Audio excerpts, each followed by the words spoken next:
ليه في فروق كبيره في نفس سعر العمليه من عياده للتانيه؟ ده سؤال بيخطر على بال كل العملاء. ليه العياده دي رخيصه قوي والعياده دي غاليه جدا وفي النص؟ هقول لكم الفرق بين عمليه والتانيه، ان الرخيص جدا بيوفر في كل حاجه بما يؤثر على جوده العمليه.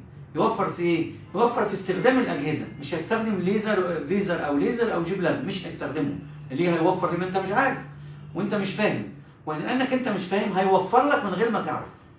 هيوفر لك في نوع الكرسي، جوده الكرسي دي، في كرسي ب 5000 ب 2000 جنيه وفي كرسي ب 500 جنيه.